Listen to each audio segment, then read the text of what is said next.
Bonjour tout le monde, mon nom est Floralie et cette semaine, 20 novembre 2021, on parle de la toute nouvelle campagne de financement du Centre d'action culturelle de la MRC Papineau. Je parle aussi avec le vice-champion canadien des 5 quilles. Donc ici, on parle de 5 quilles et non 10 quilles. Et ce vice-champion, il est d'ici, de Gatineau. Et finalement, je m'entretiens avec Stéphane Ouimet, kinésiologue, pour déboulonner certains mythes liés à la perte de poids.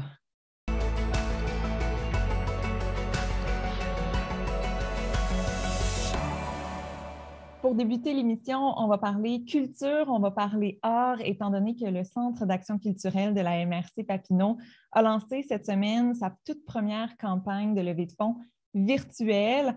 Alors, on va en parler avec la présidente du conseil d'administration du Centre d'action culturelle, Madame Céline Forget. Bonjour. Bonjour.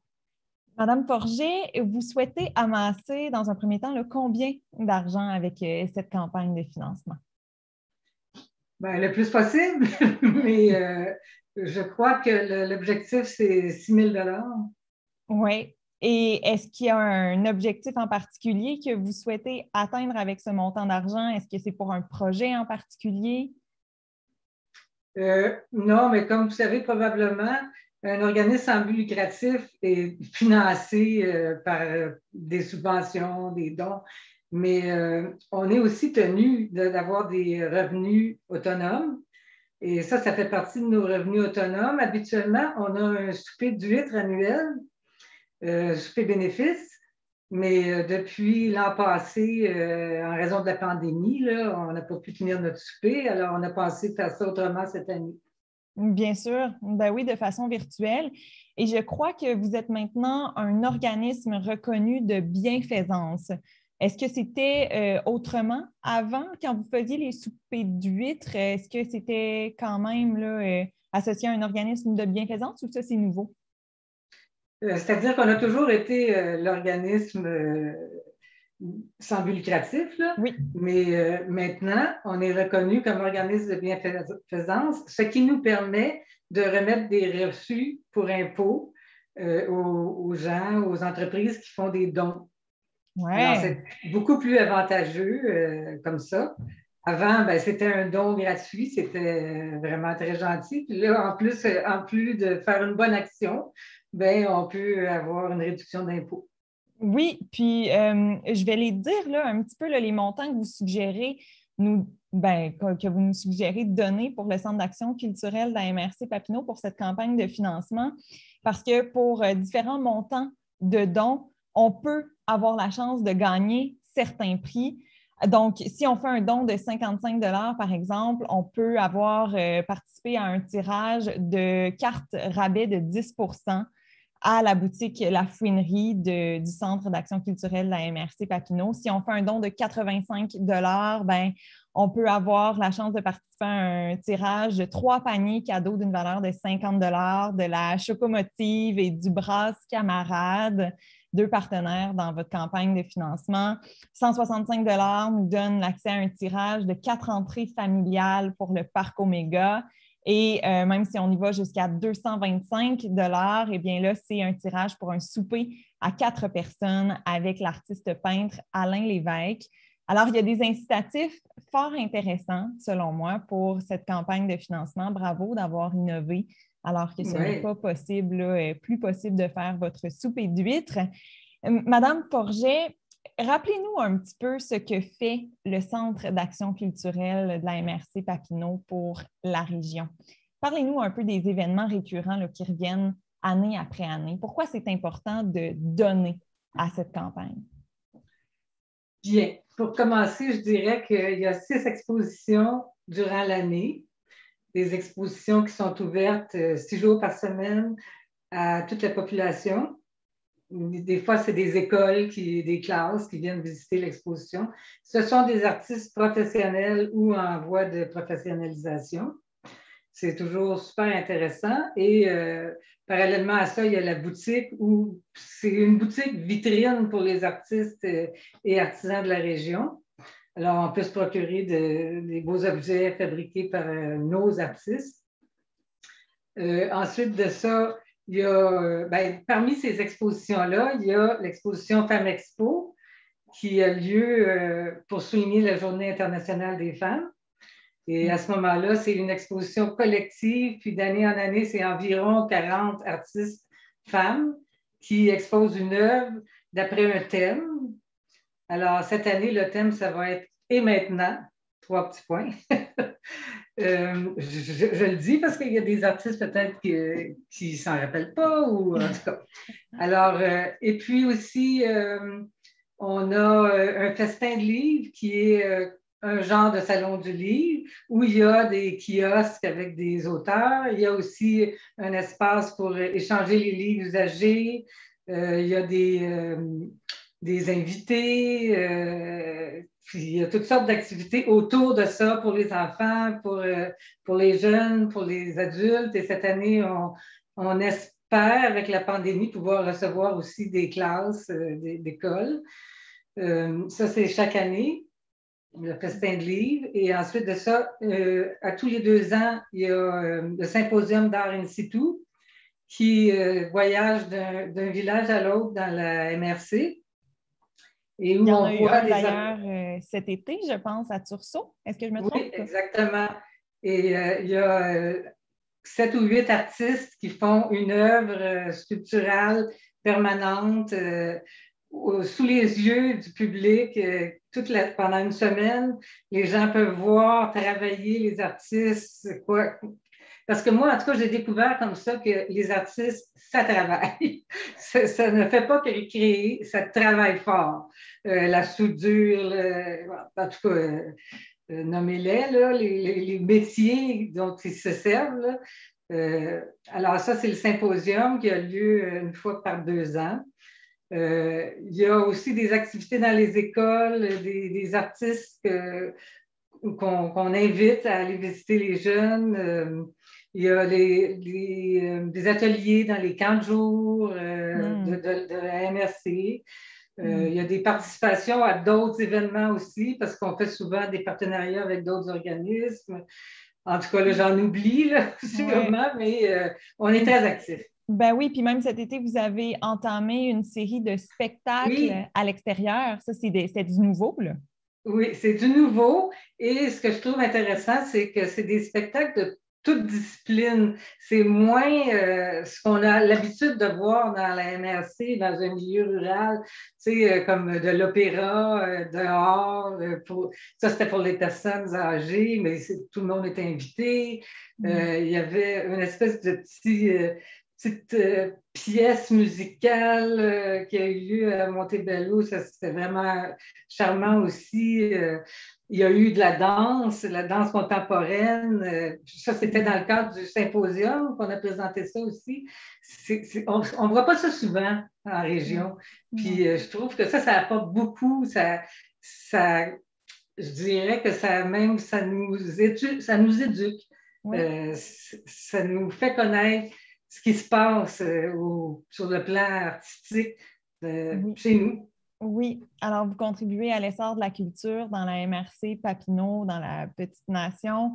Madame Forget, vous êtes la fondatrice de cet organisme, en fait, depuis 2007, cet organisme a débuté. J'aimerais juste savoir si 15 ans après, ou presque, là, plus de 10 ans après sa fondation, est-ce que ça correspond à la vision que vous aviez pour cet organisme, ce qui se passe aujourd'hui avec le Centre d'action culturelle? Oui, de plus en plus. Surtout avec cet élément de spectacle qu'on a rajouté. Parce que pour moi, ce qui est important, c'est de toucher à toutes les disciplines, d'inviter des artistes de toutes les disciplines, de présenter des choses différentes.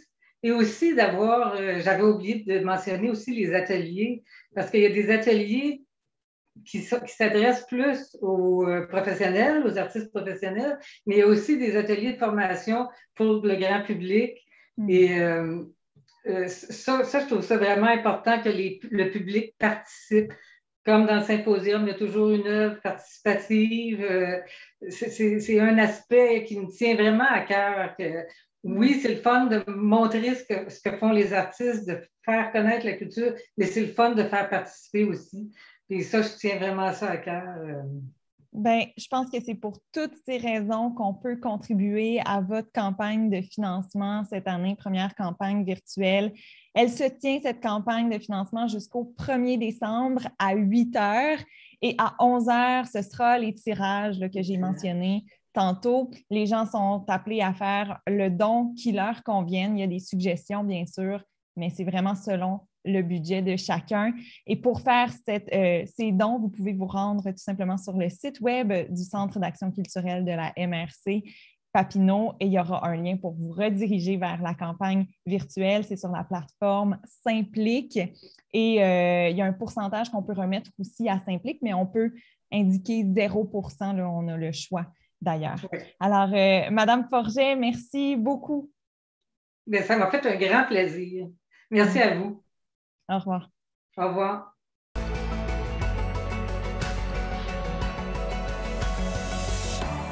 On va parler sport maintenant, mais on va parler d'un sport qui est plus ou moins connu et ça tombe bien parce que ça va me permettre d'apprendre et peut-être que vous aussi, vous allez alors apprendre parce qu'on va parler du jeu de 5 quilles et ce n'est pas 10 quilles, c'est vraiment 5 quilles et on va en parler avec un homme qui ne fait pas que pratiquer ce sport, c'est un homme qui excelle aussi dans ce sport puisqu'il est maintenant vice-champion canadien.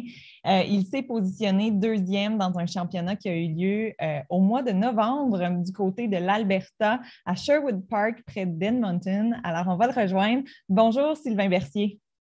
Bonjour, Floralie. Sylvain Bercier, félicitations d'abord pour votre 2e position. Merci beaucoup. Comment ça s'est passé, ce championnat? Dites-nous un peu, là, quand vous vous rendez là sur place, est-ce que vous êtes monopolisé? Est-ce que vous jouez toute la fin de semaine? Est-ce que vous êtes juste en joute pendant une journée? Comment ça fonctionne? Le tournoi, en fait, était du jeudi au dimanche. Nous, on était un groupe de Gatineau qui a monté. On est arrivé le vendredi matin. On est arrivé, il est environ 11h30, puis on a commencé à jouer à 1h30. Donc, on est parti de l'aéroport pour se rendre directement au salon de quilles. C'était un chiffre de qualification.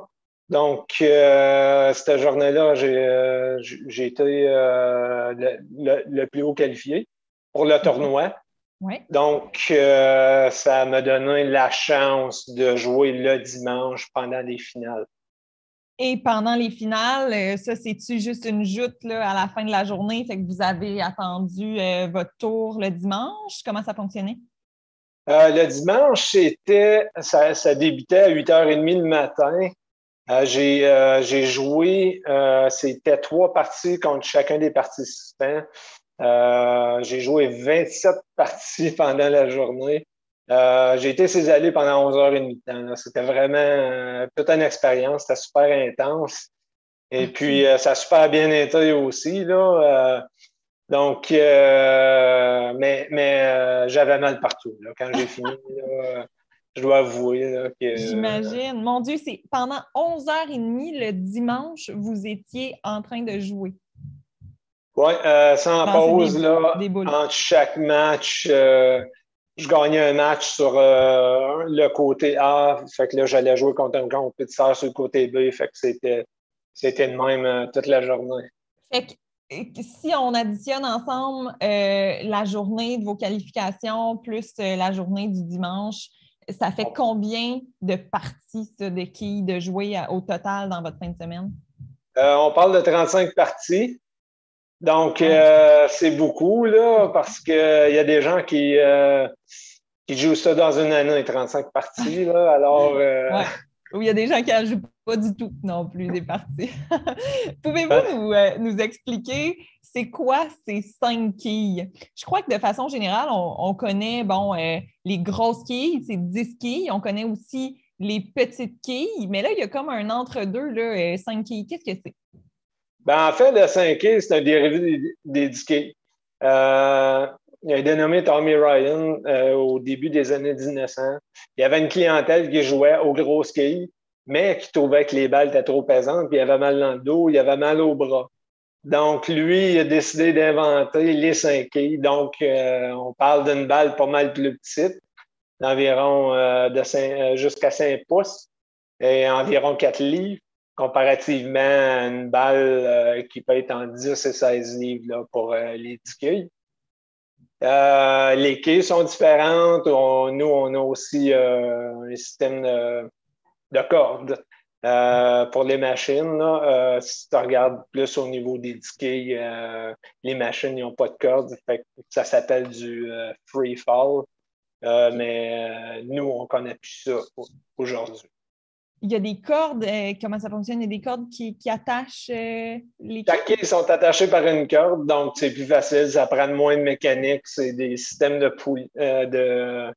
pivot, de poulies. Là. Je m'excuse pour l'anglicisme. Mais donc, ça a été inventé dans les années, je crois, des années 70, ces machines-là. Puis, les 5 quilles ont décidé d'aller dans cette direction-là parce que ça coûte pas mal moins cher de maintenance là, pour les propriétaires de salons de quilles.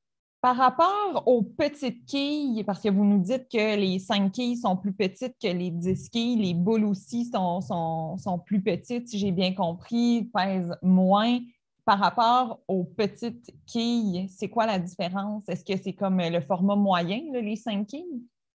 La différence, c'est que un peu le lancer est différent, la balle est pareille. On utilise le même équipement qu'au 5 quilles, fait que la balle est pareille. Sauf que les quilles vont être plus petites, tu vas avoir 10 quilles au lieu de 5. Le lancer il est pareil. Aux petites quilles, ils vont utiliser un lancer renversé. Ça, c'est les petites quilles au Canada. Il y a aussi les duck pins aux États-Unis, qui est l'ancêtre des petites quilles canadiens.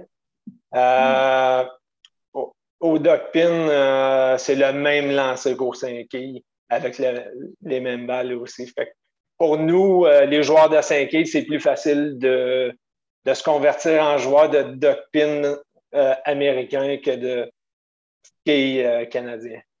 Est-ce qu'au Québec, on est bon au quilles? Puis je dirais même, est-ce qu'en Outaouais, on est bon au quilles? Est-ce qu'on distingue sur le niveau, pas international, mais je dirais plus national, là, disons canadien? Oui, l'Outaouais, ça a toujours été renommé là, pour... on a eu beaucoup de champions au fil des ans. Justement, au dernier championnat canadien, juste avant la COVID, Chantal Cyr, une de mes amies là, qui a monté à Edmonton avec nous, elle a gagné le championnat canadien des mètres skieurs. Donc, oui, il y a bien du monde qui dit qu'on est un petit village gaulois parce qu'on n'est pas gros, mais la qualité des joueurs est vraiment exceptionnelle. Puis ce que j'ai compris aussi, c'est qu'en Outaouais, on est la seule région au Québec où on a les 5 quilles. Oui, exactement. Au Québec, il n'y a pas ça. Exactement. On a 7 salons de quilles dans la région. Donc, le reste du Québec, c'est les 10 quilles et aussi les petites quilles. Je pense, ce que j'ai compris, j'ai fait des recherches à un moment donné, c'est une influence, étant donné que les 5 quilles ont été inventés en Ontario. Dans le fond, c'est une influence de la province de l'Ontario, puis tous les salons de quilles, originalement, partaient de la chute jusqu'en haut à Rouyn-Noranda. Fait que ça suivait la rivière des Outaouais. Il y a même eu ça ne s'est pas rendu plus loin nécessairement. Ça c'est resté vraiment plus dans l'ouest du Québec. Sylvain Berthier, merci beaucoup de nous en avoir appris sur ces 5 quilles et je vous souhaite bon succès pour la suite des choses. Merci beaucoup. Ça fait plaisir. Bonjour Stéphane Ouimet. Bonjour Floralie. Stéphane, il y a beaucoup de mythes qui entourent la perte de poids et c'est ce dont tu vas nous parler aujourd'hui. Je pense que ça va faire quelques heureux de démystifier tout ça, hein? Absolument, parce que honnêtement, là, plus on grossit comme société, plus on parle de perte de poids, puis présentement, là, on en parle de perte de poids. Évidemment, on sait qu'avec le temps, l'industrialisation, il y a beaucoup, beaucoup de gains de poids, mais c'est surtout sur les effets physiques et physiologiques et sur notre santé qu'il faut vraiment s'y attarder. Maintenant, il y a beaucoup de mésinformations, il y a aussi beaucoup de mauvaise compréhension de la part des gens. Je donne un exemple très simple. Moi, j'ai un ami qui est relativement rondelette. Allez voir, c'est son médecin. Son médecin lui a dit qu'il devait surveiller son poids. Donc, ce qu'il a fait, c'est qu'il a ramené tout son poids en avant. Question de pouvoir bien surveiller sa poitrine. Évidemment, il n'a pas tout à fait compris exactement ce que le médecin voulait dire, mais minimum, il y a un message à retenir à l'intérieur de tout ça. Oui, de surveiller son poids, mais il y a différentes façons de le surveiller, je pense. Stéphane, moi, j'ai envie de commencer avec un premier mythe.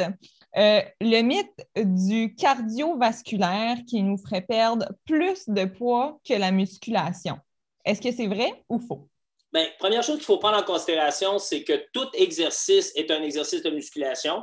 Ce qui différencie un exercice cardiovasculaire d'un exercice de musculation plus traditionnel, c'est la résistance qu'on va lui imposer. Donc, si vous faites de la course à pied, du vélo ou si vous faites de la natation, vous utilisez vos muscles. Vos muscles ont besoin d'énergie, ont besoin d'oxygène, ça fait augmenter votre système cardiovasculaire. Donc, évidemment, la seconde qu'on fait une contraction musculaire, on a besoin de cet oxygène-là, donc le cœur travaille, mais on fait des contractions qui nécessitent de l'énergie et c'est cette énergie-là qui brûle les calories et ça se reflète par une perte de poids. La différence entre les deux, c'est qu'il y en a un qu'on peut soutenir sur une longue période de temps parce que ce sont des petites contractions musculaires, comme le jogging, par exemple, ou la marche, tandis que de plus grandes contractions musculaires consomment plus d'oxygène, brûlent plus de calories, mais évidemment, on peut les soutenir sur une moins longue période de temps. Donc, est-ce que les deux nous font perdre du poids? J'imagine que oui, finalement. Oui, absolument. Ce qui varie entre les deux, par exemple, c'est que souvent des gens qui vont dire comment est-ce que je fais pour perdre du poids en soulevant des poids? Bien évidemment, ça vient encore une fois avec non seulement la contraction musculaire, mais dites-vous que lorsqu'on augmente notre masse musculaire, le corps va devenir un petit peu plus lourd, puis il va consommer plus de calories pour faire différents mouvements. Donc, on veut augmenter notre masse musculaire, puis même si ça n'a pas un immense effet sur la dépense kilocalorique pendant l'exercice, on sait qu'en améliorant la masse musculaire, on augmente notre métabolisme, puis c'est notre métabolisme qui brûle le plus grand nombre de calories dans notre journée. Oui. Autre mythe que j'ai envie de te lancer comme ça, plus on a chaud, plus on sue, plus on va perdre du poids. Oui, il y a une chose qu'il faut faire bien attention là-dedans là, pour ne pas confondre trop de choses. Il y a souvent des gens qui me posent cette question-là, ils vont dire hey, moi, je vais me mettre un sou de skidoo, je vais faire du hot cardio, je vais monter la température, puis là, je vais me donner à fond, je vais suer au bout. Évidemment, là, il y a plusieurs différentes choses qui nous font perdre du poids. La perte de graisse, entre autres, mais surtout la perte d'eau. Donc, une personne qui va venir faire l'activité physique, qui va suer abondamment, la perte de poids vient principalement d'une perte d'eau.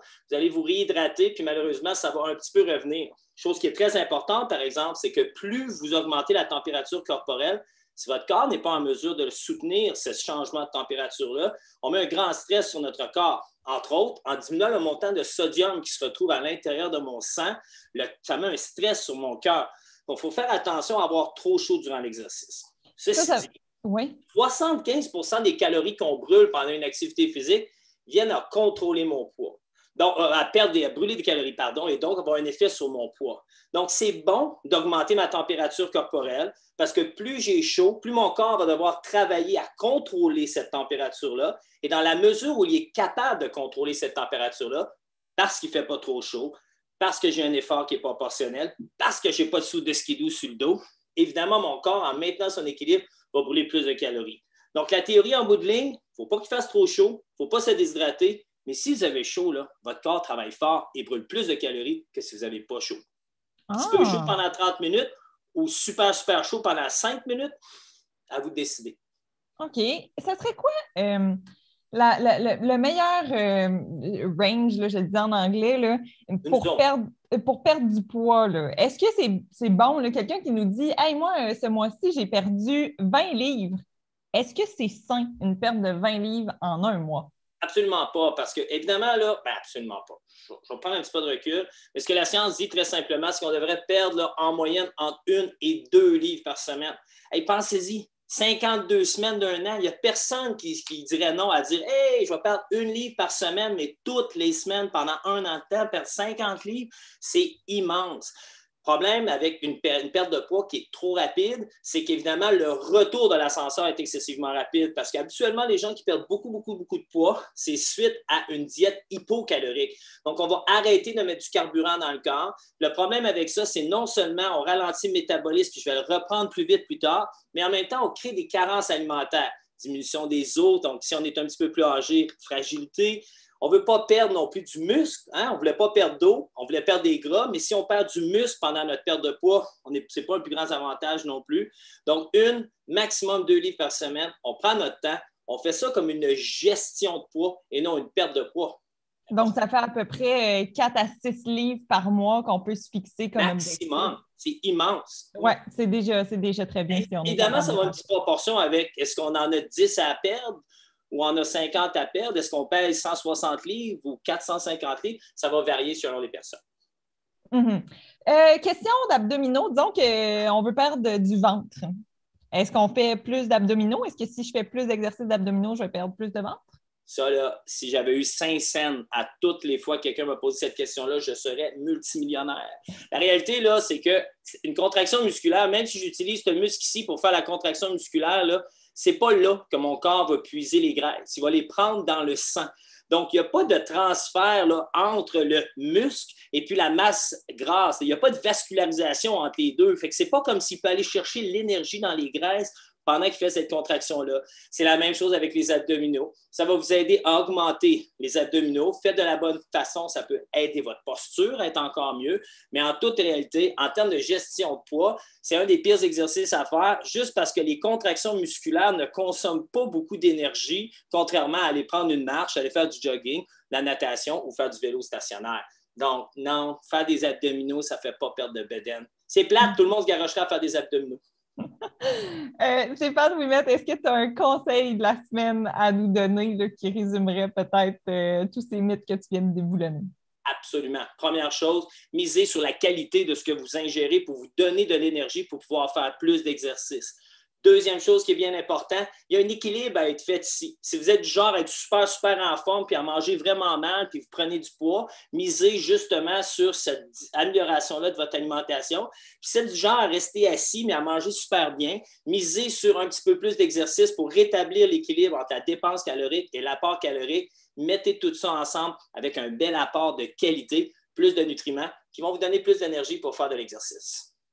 Stéphane Ouimet, merci pour tes éclaircissements, encore une fois. Ça fait plaisir. Bonne santé. Merci à vous, tout le monde, d'avoir été là pour cette édition de TVC Info Weekend. Et moi, je vous donne rendez-vous mercredi pour un autre épisode de TVC Info. À bientôt.